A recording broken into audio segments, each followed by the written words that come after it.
Hi everyone and welcome to another video. Today we are heading down near the village of St Keverne to explore some of the lesser known areas on the east side of the Lizard. Come and have a look around with us. Porthoustock Beach is located on the eastern side of the Lizard Peninsula, just a stone's throw away from the small village of St Keverne. Porthoustock is a small shipping cove with multiple fishing boats scattered along the sand.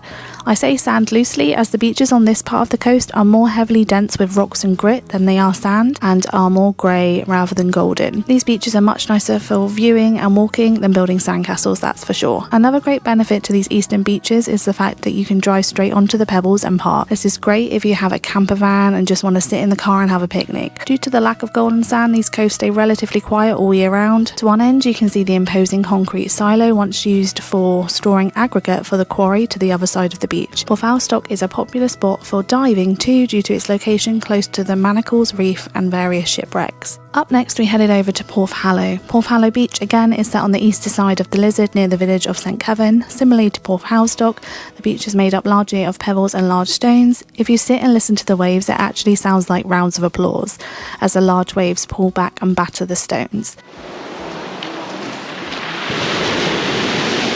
Hear it? God, it's loud. I'm scared of it. Yeah, let's try and be quiet so we can hear it.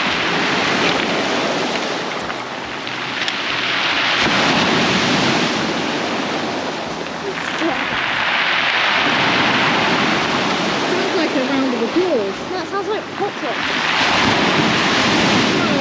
It sounds like pop rocks. It's mad. Again, this is very close to the Manacles Reef, known to be one of the best diving spots in the county. Like before, you can literally drive straight onto the pebble stones and park on the beach.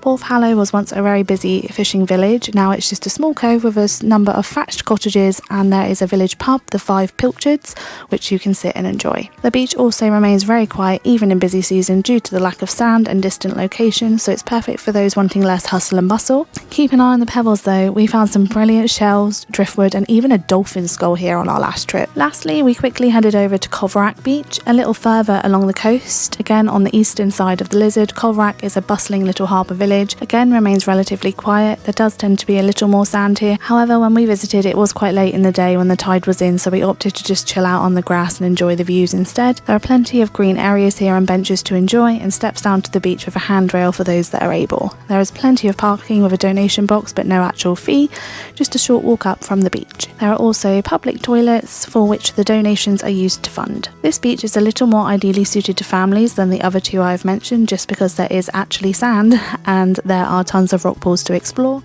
Yay! Hello. Let's go to mommy. Mommy. That was good. Thanks. Please, Emma, will. If you just happen to be in the area at Christmas time, why not also join the famous Christmas Day charity swim that takes place here in Coverack. Coverack again is popular with divers and boaters due to the proximity to the reef, and also a great spot to look for dolphins on the eastern border. Let us know if you've visited any of these places or wish to. Please do like and subscribe if you have enjoyed our content, as it really helps to get our little channel seen. Thanks for watching and we will see you next time.